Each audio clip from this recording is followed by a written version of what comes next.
Alors pour moi, c'est évident, et je pense que probablement pour tout le monde, mais en tout cas pour moi, c'est l'amour. L'amour, l'amour. Est-ce que ça vient du fait que j'ai choisi une famille qui n'était pas forcément emplie d'amour?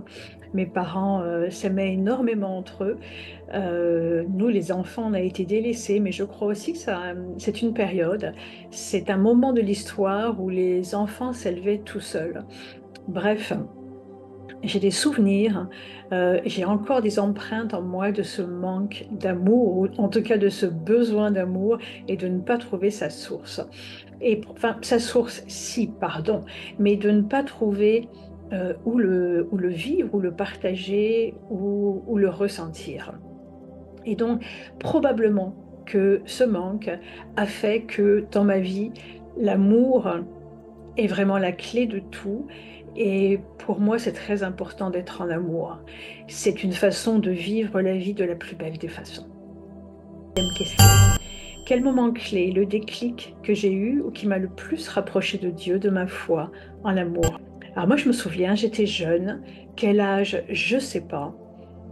6 ans, 7 ans, je ne sais pas. 8 ans, je ne sais pas.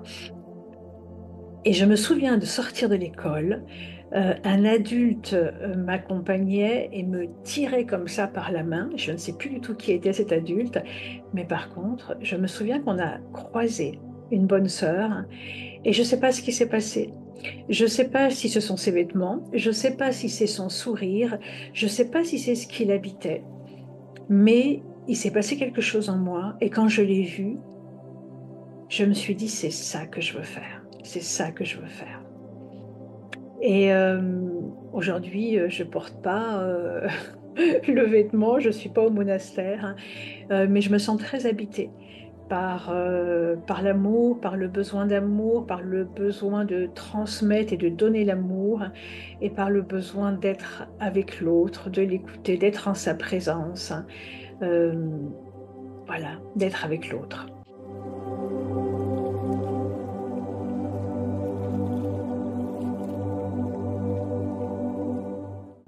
Euh, alors, il y a beaucoup de paroles, mais j'aimerais une des paroles qui m'a vraiment marquée. Quand je l'ai entendue, oh, ça a été un tsunami intérieur pour plusieurs raisons. Parce que ces mots étaient tellement précis que ça m'a émerveillée. Et en même temps, cette parole ne m'apprenait pas quelque chose, elle me rappelait quelque chose que je savais déjà, quelque chose que j'avais compris, que j'avais intuité. Cette citation mettait exactement les mots justes. Voilà, je vais la dire. C'est une citation de Rumi qui aujourd'hui est bien connue et qui est vraiment pour moi miraculeuse. Ne cherche pas l'amour, mais cherche et trouve tous les obstacles que tu as construits contre l'amour. Ne cherche pas l'amour, mais cherche et trouve tous les obstacles que tu as construits contre l'amour.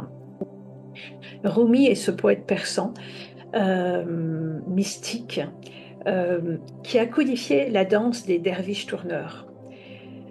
C'est un soufiste, c'est un soufi, pardon, et c'est un personnage extraordinaire, et par sa vie, et par tous les poèmes qu'il a laissés. Et votre vision pour un monde où chacun embrasse l'amour, l'espérance pour notre monde de demain. Alors, je ne suis pas sûre de comprendre exactement la question. Moi, je dirais que l'amour est d'autant plus nécessaire aujourd'hui. L'amour est là. L'amour est notre nourriture première, originelle, absolument nécessaire. Sans l'amour, on s'assèche. Donc, oui, le contexte est tendu, très tendu aujourd'hui en géopolitique, etc.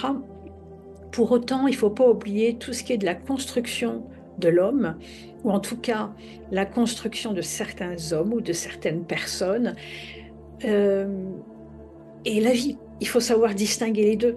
La vie, le vivant, n'est que miracle, n'est que beauté, n'est qu'amour. Euh, et donc, les médias, la presse peuvent parfois nous laisser penser que ah, mais la vie est injuste, la vie est triste. Elle est compliquée. Elle nous invite à des traversées douloureuses, parfois, souvent. Mais la vie est belle, la vie est belle, le vivant est beau, le vivant est généreux. Et donc il faut être vigilant dans cette période, pardon, de bien distinguer le climat ambiant et ce qui sous-tend la vie. Et qui ne demande qu'une chose, qu'on se, qu'on se jette dans ses bras en fait, qu'on l'embrasse pleinement. Et du coup, on retrouve le fil, du coup, on retrouve l'amour, on retrouve l'enthousiasme, retrouve la lumière. Et on peut, à cet endroit-là, permettre à ce que cet égrégore de difficultés actuelles ben, perde de sa force, de sa vigueur et de son ampleur. Voilà. Merci Céline pour tout ce que tu fais et merci à vous tous et à vous toutes.